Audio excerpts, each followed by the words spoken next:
Hey there, how you doing? So I thought I'd do a little update. So we have been out and about paying for a vehicle that we bought at auction today, which was a surprise. Home from work, and I've been looking at the government auctions. Got it up over here. Unfortunately, I don't have the ability yet to port my screen onto the live content at YouTube. I'm looking at software right now to resolve that, but we'll see.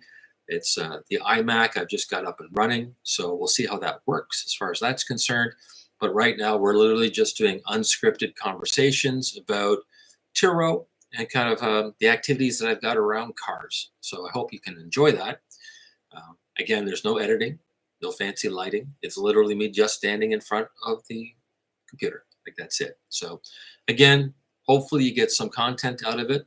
And if you do, it would be really nice if you put a little thumbs up, put a comment down below, or left a chat. A little conversation down there would be great. If you're in Turo and maybe you're in Canada, I know content is not really richly available for us up here. You've got to kind of go by a lot of the Americans down there, which is fine. A lot of the American content is great, but I find there's some little subtle differences. Number one, car values, big difference, and insurance is exceedingly different than what it is in the States. So when you see a lot of these American YouTubers explaining the amount of money they can make, they never really talk about things like insurance cost. Really hard to find a car under $6,000 that isn't really a hoopty for Turo. It's a tough one as far as that's concerned. The other one is service and maintenance cost. Like whenever I hear someone mention the cost of tires in the States, it's kind of like, ooh, wow. Yeah, we don't get that kind of number up here. We pay a premium for that stuff. So just so you're aware of it, that's even without tariffs involved. We've always paid a little more for parts and supplies. Every time something comes over the border, we have to pay a little duty for it. So it's kind of like just the nature of it. So it's one of those things that when you're looking at information for hosts on Turo, a lot of times you try and reference the US guys and you kind of go, well, it's just in a different wheelhouse as far as that's concerned. And it's not that it's good or bad. I'm not knocking the American market. So again, I'm not being defensive as a Canadian either. It's just the nature of it. So I thought I'd put together some videos and I thought Turo looked pretty interesting. So I thought I would try it myself for a year. And so far it has been interesting. And has it been profitable? It's paid kind of for the activity, but it's not what I would describe as bazillions of dollars. But at the same time, I made some mistakes in the initial beginning that I think cost me some money. Also, probably the vehicle selection.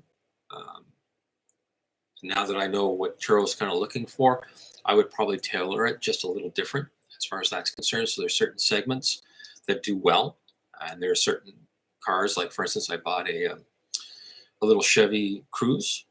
Unfortunately, I got sold that almost instantly because the bookings were so low as far as interest, and the daily rental on it barely covered the not the interest, the insurance on that. So you looked at it and went, okay, well, I've got to keep a personal policy on it, and you're booking a car out for $39 on Turo, and then Turo takes 20%.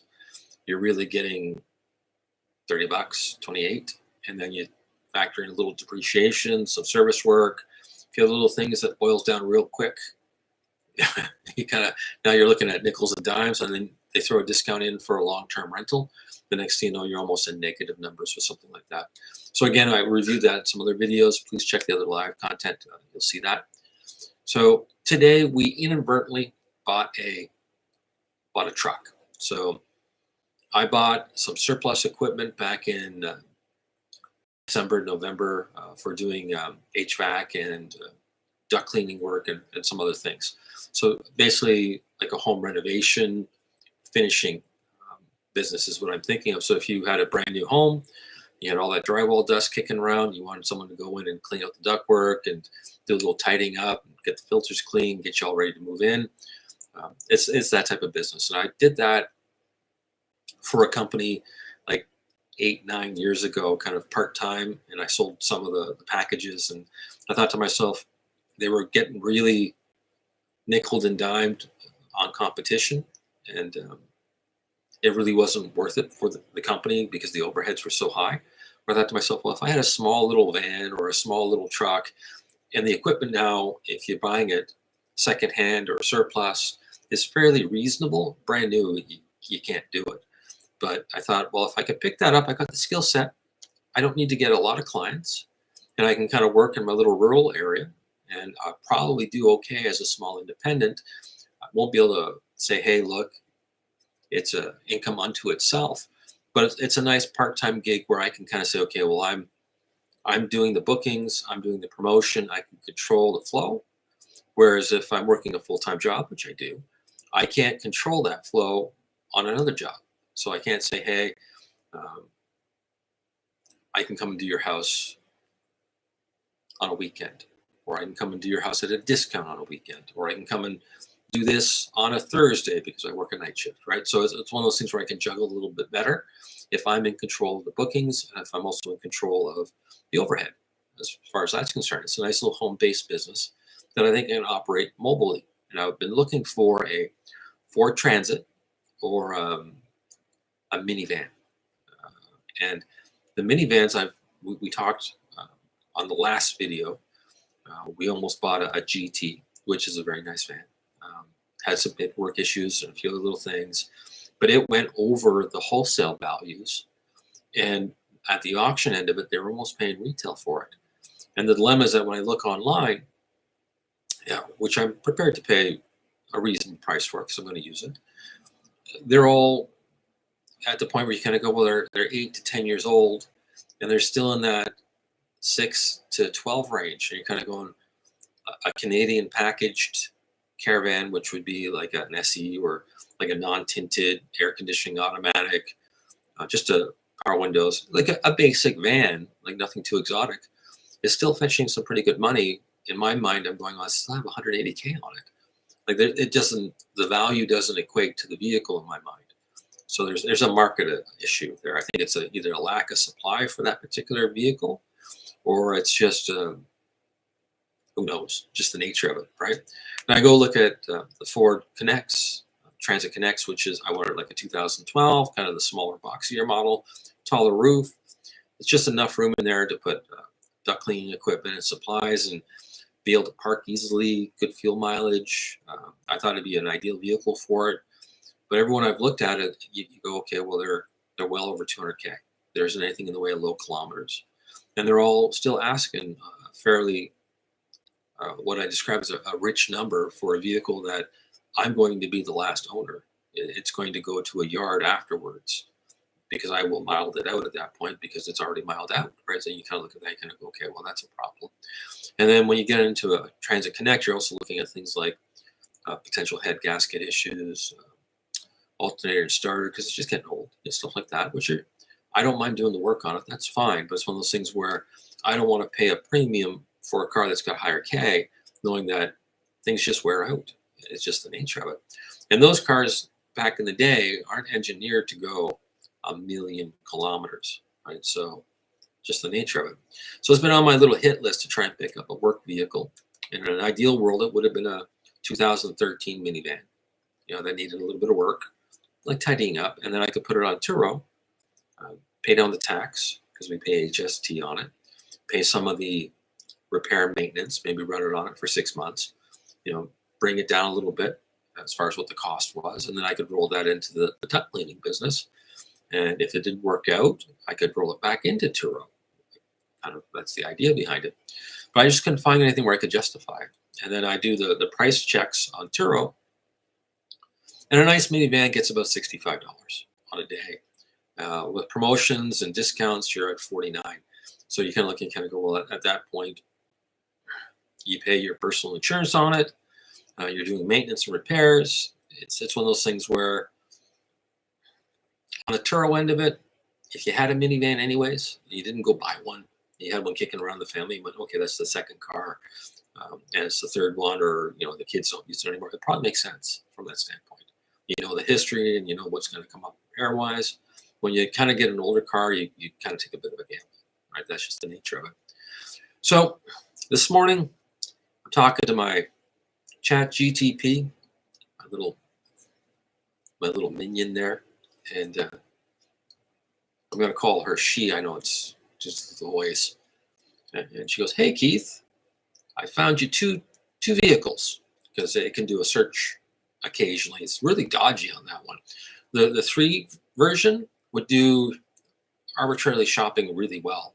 The 4 and above version of ChatGPT, not that great. But anyways, so it had this little reference on my phone to say, "Hey, take a look at this. This is a pretty good deal so far." And she was, I'm going, "Okay, that is a pretty good deal."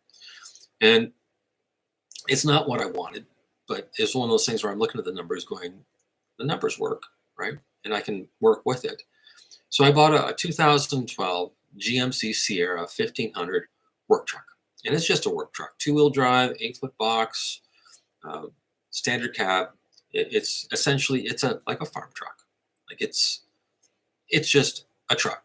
Like it's nothing fancy. It doesn't have big wheels. It doesn't have anything to it that would be considered even remotely a luxury vehicle, right? Which is fine. That's what I'm kind of looking for. Low maintenance, roll down windows, easy. Steel wheels, so you don't have to worry about air leaks around aluminum as they get older. Things that I kind of like.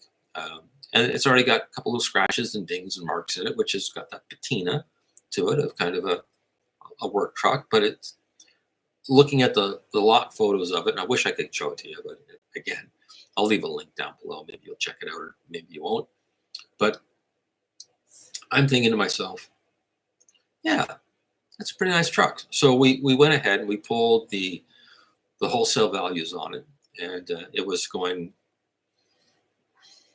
Wholesale was around the 6 mark, which I think was wrong. I think it got the wrong trim level. But retail, I'm looking at Auto Trader because I said, well, let's look at some retail samples, and I came up with a bunch of them were like around $7,000, right? And they weren't great. They were rough. This one's rough, but it's still there. Like the ones that were rough were actually missing like bits of bumpers. Stuff was falling off of it. Like as is, it's kind of a truck. So this one's actually a little.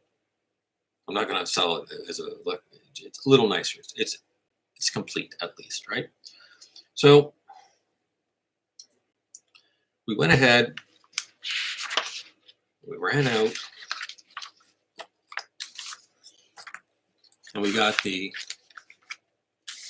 buyers and sellers package from Service Ontario, just to check on it. And it matches up. It is a vehicle that was used in a municipality. And nice thing is it's Strathroy. Strathroy from where I'm at in Atwood is about an hour drive, a little over. So this is like the perfect vehicle to try the government auction and see, does it work without me going to Ottawa or without me going to North York. So I'm pretty excited about just the locality of it. Just the location's amazing, right? Hour drive, pick it up, good to go, right? So this is our first purchase using the government auction, and we're using GovDeals, a liquidation service and marketplace, right? So a couple things. I bought this lovely computer from them, so kind of nice. I bought another little Apple computer from them as well. Again, I just want to try the service out. I'm in the market for some things for the studio, so I'm doing the podcast stuff. So again, it's just one of those things.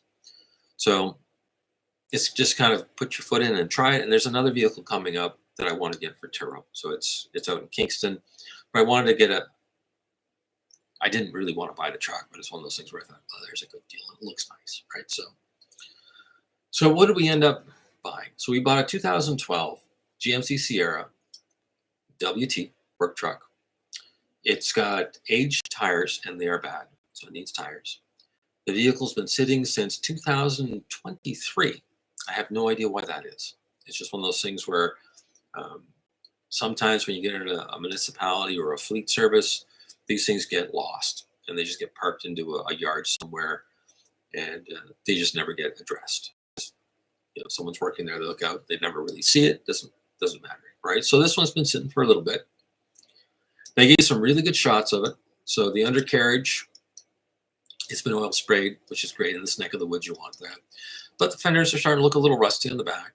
and there's a little bit of surface rust coming up on the front. So there's issues to deal with. So it's not just cosmetic. It's going to be some grinding, some sanding, and probably a little bit of Bondo and a little reshaping of a couple panels. It's going to be one of those things where we're probably going to go ahead and do a economy-based redo. Again, this isn't going to be for Turo. It's going to be for a small business. So I want the truck to look decent, but doesn't have to look mint. It just has to be respectable. So if I'm pulling up into someone's driveway, unloading my gear, no one's going to really blink twice. They're going to go, okay, well, it's just a work truck. It is what it is. So we'll end up doing some repair work in the driveway, and we'll make it look better, right, from that standpoint. So we're probably talking a old school tractor paint, or we'll do something along that line. But it'll look decent when we're done with it. Now, safeties in Ontario, this is going to be a struggling point for it. I think it's going to need brakes. It's probably going to need a tie rod or ball joint. It's probably going to need components. Now, a nice thing on that one is I can do most of that work myself. So I can do that in the driveway, or I can go over to my storage facility. I've got a little unit there. Sometimes I'll work on a car there, which is nice because it's quiet, no neighbors. So it's going to be brakes all the way around, which is great. I like to start with fresh brakes anyways. And a jobber part on a GMC Sierra is not horribly expensive, so they're pretty reasonable. And getting into a set of tires, it's a 17-inch, not an exotic tire at all. I'm going to find something like a GG, probably secondhand, with a nice rim to it. Or I'll find a nice midline tire to put on it that's just a load rated for the truck. In other words, just a work truck tire. It won't be anything exotic or anything mainstream from that standpoint. Again, because it's at that point in its life where I will probably be the last owner of it. So it's just the nature of it. It's got 220,000 kilometers on it. I'm very familiar with this engine. It's a 4.3 liter. It's not a variable valve. It's not an 8 to a 6 or to a 4. It doesn't do anything along that line. Very little technology in this. It's not the most powerful truck. It's not the worst either. So it's one of those little in the middle kind of things, which is fine. 2-wheel drive makes the front end easy to service and maintain. Like really put a couple bricks in the back and just don't drive it too much in the wintertime. You know, I've got 4x4s for that, but it'll be just literally a work truck for that. Glass is good. They did a little video of it running, which I like. The other auctions don't do that. So this one had a little walk around. The guy didn't say anything. There was no conversation. It was more like just here's a visual. And it showed that it was running. No engine light on. What can you do? Ran through the codes on the dashboard, and so I thought that's pretty. If you were trying to hide something, you would have just put 3 photos up and said there's a truck in the backyard, right? So pretty reasonable. Fenders need a little bit of work, so I'm probably going to put about $2,000 into parts and guard and things along that line. Of course, I also went off to Kenny's. You pull it. They're down in Hamilton. There's one in London, and they've got a surplus of these work trucks. So I may go down there and find a set of rims and tires at a very reasonable price. I'd like to get a bench seat because this one's typically torn. Now, at the same time, I may not get a bench seat. I may actually pull that seat cover off. I might actually show you how to repair. So I've done some upholstery work in the past, so maybe we'll go over that. So we'll show you how to hand paint a truck and how to knit a cozy cover for the seat. So that will be fun. So again, because it's a work truck and I'm going to be driving it, it's not going to be OEM from that standpoint. It'll be a little different. I don't mean like flames on it like that. I mean, it'll be done up to work properly, and that'll be it. Need to get a topper for it as well. And I went shopping on Facebook Marketplace there, which I personally hate. So I will probably go shopping for an 8-foot topper. And there seems to be a bunch of them out there and kind of buried in backyards and used as storage units for firewood. But they're under $200 and they look horrible. But the plexiglass is intact, the doors work. And if I'm going to paint the panels on the truck to get rid of the rust and corrosion, I might as well just paint the topper as well. So that'll probably be the project on that one. So it's going to be a fun little summer project. So it's not just going to be a work vehicle for this potential HVAC system and doing some general repair work. It's also going to be a project for the summer, I think. And it'll be a project where we're going to try and build a truck for under $5,000 all in, which in Southern Ontario is really hard to do.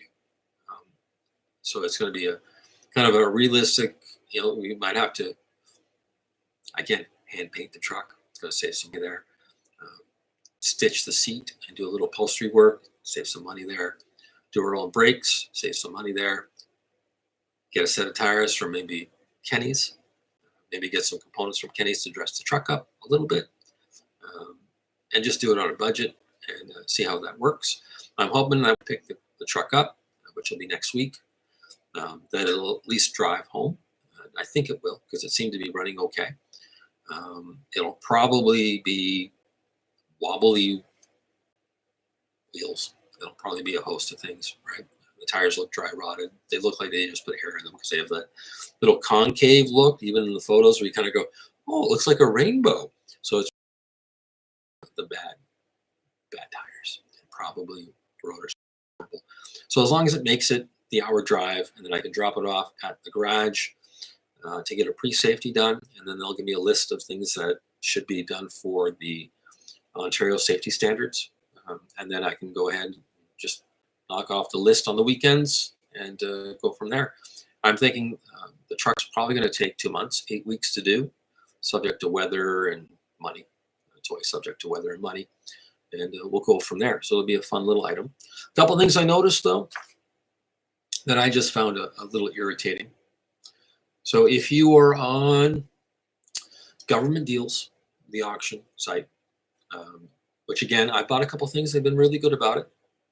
This particular transaction, so I'm going down to the bottom. It didn't even occur to me, to be honest with you. They don't take Visa, MasterCard on car purchases. But down on the bottom in the payment option, they go, you have 5 business days to make the payment, which is fine. It's no big deal. Nice, get it out of the way. It's not an issue from that standpoint. Any invoice 5,000 or above requires a wire transfer. So I purchased a truck for, when it's all said and done, we're looking like $2,500, right? So I'm well under the $5,000 mark. They don't do a Visa payment, which should be stated here, which I found it's just an annoyance is what it comes down to. But if I were a guy that was going, okay, I'm going to buy a truck or I'm going to buy a car, I'm going to put it on my credit card, which is what I would have done in the one in Kingston, right? Because the one in Kingston is probably going to go for $7,000 or $8,000. It would probably be one of those things where I'll buy 30 days and I'll do the little run on it, right? But if you didn't realize this because you bought other stuff on that was never mentioned, it's going to be a problem as far as that's concerned. This one, not a big deal. But it's one of those things where you look and kind of go, it's a little frustrating. Plus, you don't put it right down at the bottom of the page. And I understand that we should always read the entire. Get that? That's not a problem. And my ChatGPT reads my contracts for me, so we get a kind of a synopsis. She didn't even grab it. So again, one of those things. Slightly annoying because it does say you do take Visa payments under $5,000, but you don't. So that's an issue with the auction. So be aware of that, which kind of gives it kind of go, well, that's slippery slope then. So if that's not accurate and it's essentially a contract, then it puts a couple of the other things in doubt on the contract. You follow what I'm getting at? You kind of go, if that's wrong, then are you calculating the tax right? Are you? I don't know. So. And again, I understand why they're doing it, because if you're first to the auctions, and let's say you're like a 20-year-old kid and you're not too sure about it, and you inadvertently, haphazardly bought a vehicle online with your credit card or whatever, or your dad's credit card, bought a car for him as a gift, which, that could happen. And then all of a sudden they want to arbitrate the sale and they want to refund the credit card. Well, that's a pretty easy phone call, right? When you're doing a wired payment, I understand why they're saying this. Like, I get it. It means you bought the car. There's no real going back on it, even though they are OMVEC registered. but it's pretty clear, like even I know that this is an as-is truck. Like literally, this is like the lightning rod of all as-is trucks. Like you didn't drive it, you didn't check to see that it wasn't on fire. Like this is literally like, it's one step above buying it blind, but it's still very questionable. And this is where we talked about this on the last auction. If you're buying a car and you're over wholesale, or you're buying a car, you're getting awfully close to that retail price, which doesn't take very much in these price ranges, then you really shouldn't be buying the car at auction. You should be looking and going, okay, I'm going to go beat up a dealer and negotiate a better price. And then you can test drive the car. You get an OMBEC recourse in the event that there's something disclosed incorrectly. You're going to have a safety standard associated with the car. Even if you go to an independent shop, there's going to be a little higher level of inspection because you can actually go look at it. And most dealers won't sell you a car sight unseen unless they do it almost like an auction, right? So be aware of that. So yeah, but I feel pretty good about this one, to be honest with you. Feeling pretty optimistic. So went to Scotiabank. I'm going to tell you, the Scotiabank that I deal with, not real good at doing money wiring. In fact, I think I'm the first one in decades to go in and actually ask for it. So the auction, the payment process is frustrating. I would have preferred if they just said, bring a certified check on delivery, and then they could have had the buyer forward it over to them, and then they would have gotten paid. That's what I would have done in that event, which is what a lot of the other auctions do. So if you're in a dealer end of it and you're going to a dealer auction, they don't do this. Actually, the other auctions, there's one in North York, if I remember correctly, they do credit card. They don't care what the amount is. It's not an issue. They pass that money on to the seller. They just say, hey, look, we had to pay 1% for the payment. It comes out of your end. And there's a buyer's and seller's fee anyways. So it's covered. So I don't know why they're not doing that.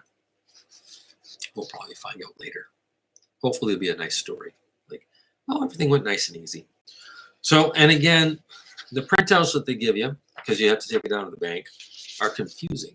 They should just have like one little section that just says, these are the 4 numbers. Put it on the form. But they don't. So you have to get the bank manager in, and they got to decipher whatever banking codes it is. And then they try to make sure that they're not responsible for any issues coming back and haunting them later, which I get. I understand that, but it's one of those things where you're looking at kind of go, 2025, there are easier ways to make a payment.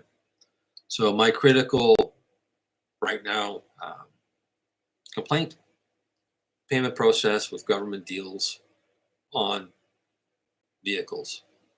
Computers, you guys did credit cards, no problem.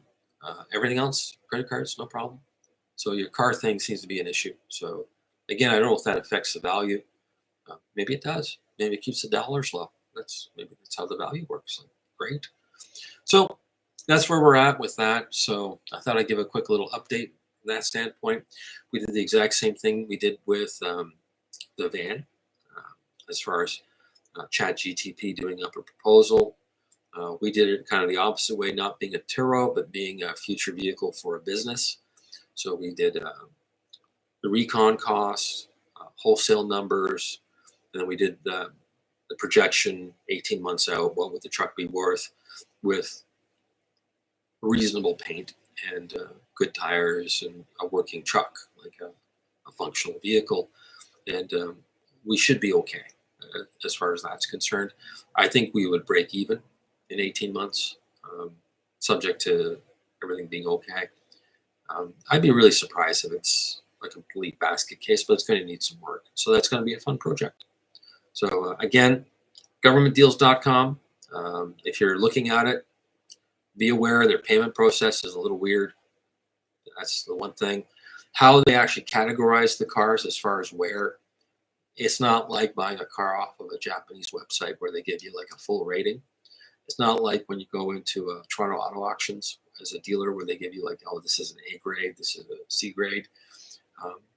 It's really again, it's kind of a lightning rod for problems. Like you are kind of, you have to acknowledge the fact that it could be some problems associated with it, right? Scratch, dents, dings, rust are present. This place likes to put down, there may be over $3,000 in repairs to make the vehicle roadworthy. They do that on every vehicle they sell. Not the auction, but these folks have noticed. So again, I think they're just trying to say, hey guys, eyes open. These are beaters. They need work, right? So I hope I picked up a decent one. So that kind of gives you an idea. So that's what we've been up to. That's today's activity. So fun, run around. So the Turo hunt for an auction car, we're still on that. We've got a vehicle down in Kingston that's coming up. That's next week. It's going to make a nice Turo car if we can get the money right. And if we can get the money right, I'll pick it up. I think it's going to be a nice vehicle to have just to hold. I think it's going to be one of those things where if I run it on Turo for 18 months, it may pay the vehicle off completely, it may not. It'll buy down it substantially. At that 18th month part, I can kind of review and say, okay, maybe we should sell it off and upgrade, which is something to think about. Or maybe we should continue running it because it paid off and now it's all profitable. Right? So again, that's what the state stuff is like. But the States, at least there's a nice lady I like to watch on the old YouTube there. And she tries to shoot for a year to get the vehicle paid off. You can't really do that in Canada, mainly because the price structures on our cars and our taxes, and then our insurance cost kind of eats into what you would kind of have as a buying down profit. You have to kind of go to that 18-month. And at least that's what we worked out numbers-wise with my wonderful ChatGPT. So again, something to think about from that standpoint. So again, thank you very much. Checking out the videos. Do appreciate it. Again, previous ones we talked about the van auction and also the one coming up in Kingston we're going to take a peek at. And we'll go from there. Again, thank you very much. Have a pleasant and enjoyable day. We're going to log out. See ya.